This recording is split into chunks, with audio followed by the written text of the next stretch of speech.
उत्तर प्रदेश के मुख्यमंत्री इस तरह का वाहियात किस्म का अनाप शनाप कहकर वो भारत के संविधान की तौहीन करें, इंसल्ट करें, और वो संविधान जिस पर उन्होंने ओथ लिया है, और ओथ जब लेते हैं संविधान पर तो संविधान में सेकुलरिज्म कॉन्स्टिट्यूशन का, संविधान का बेसिक स्ट्रक्चर का हिस्सा है। और अगर संघ परिवार बार बार ये कहता है कि वर्ड सेकुलरिज्म ऐड किया गया तो वो भी उनकी जहालत है। अगर वो भारत के संविधान की आर्टिकल 14, 19, 22, 25, 26, 29, 30 पढ़ेंगे तो ये पूरा रिफ्लेक्शन है भारत के सेकुलर ट्रेडिशन का, और ये भारत के संविधान में एक फंडामेंटल राइट्स हैं।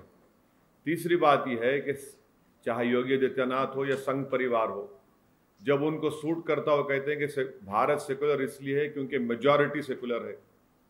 अब ये कह रहे हैं कि सेकुलरिज्म की वजह से भारत को पूरे विश्व में जो रिकग्निशन मिलना था वो नहीं मिल रहा है।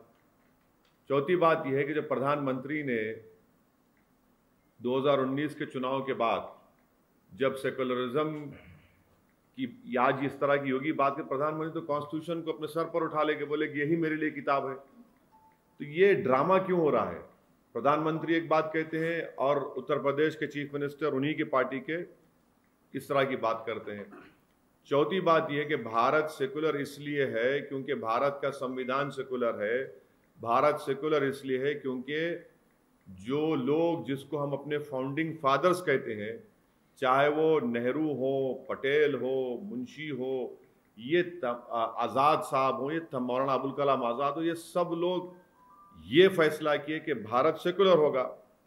और अगर भारत की पूरे विश्व में अगर इज्जत नहीं है सेकुलरिज्म की वजह से, तो फिर योगी आदित्यनाथ को कंप्लेन करना चाहिए प्रधानमंत्री को कि भाई देखिए भारत की इज्जत नहीं है पूरी दुनिया में।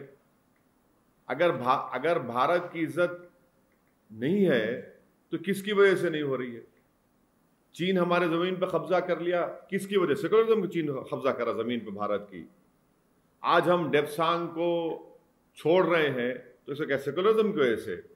हमारे अतराफ में जितने पड़ोसी हैं वो चीन की तरफ देख रहे हैं तो क्या सेकुलरिज्म कैसे देख रहे हैं? आप बताइए उनको। अगर आज पेट्रोल की, डीजल की, एलपीजी गैस की कीमत में इजाफा हो रहा है तो सेकुलरिज्म कैसे हो रहा है? हजारों की तादाद में किसान एहतजाज कर रहे हैं, लाखों की तादाद में भारत में, तो क्या सेकुलरिज्म कैसे कर रहे हैं?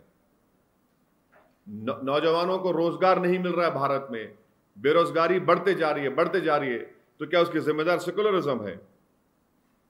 तो ये इनका एक डबल चेहरा है, जहां उनको सूट करता हूं सेकुलरिज्म की बात करते हैं, मगर मैं देश के तमाम जनता को बता रहा हूं जिनको भारत के सेकुलरिज्म पर नाज है। आज सेकुलरिज्म है, कल बात आ जाएगी फेटर्निटी पर, कल बात आ जाएगी जस्टिस पर। और उत्तर प्रदेश के चीफ मिनिस्टर को और संघ परिवार को समझना चाहिए कि लिबर्टी ऑफ थॉट क्या है, लिबर्टी ऑफ एक्सप्रेशन क्या है। प्रियम्बल में लिखा गया ना लिबर्टी का मतलब क्या है? फिर वो इस तरह की बात करके वो तो पूरे संविधान की तौहीन कर रहे हैं, संविधान बनाने वाले बाबा साहब अम्बेडकर की तौहीन कर रहे हैं, हमारे मुल्क के मुजाहिदीन आज़ादी की तौहीन कर रहे हैं। और ये इनका डबल चेहरा है, जहां पर सूट करता बोलते हैं कि मेजॉरिटी सेकुलर है इसलिए सेकुलरिज्म है, अब कह रहे हैं कि पूरी दुनिया में भारत की इज्जत नहीं हो रही है। तो भाई आप कंप्लेन करिए ना प्रधानमंत्री को जाकर। 6.5 साल से तो आपकी सरकार है, तो इसका मतलब यह है कि नरेंद्र मोदी पूरे विश्व में भारत का नाम रोशन करने से नाकाम साबित हुए।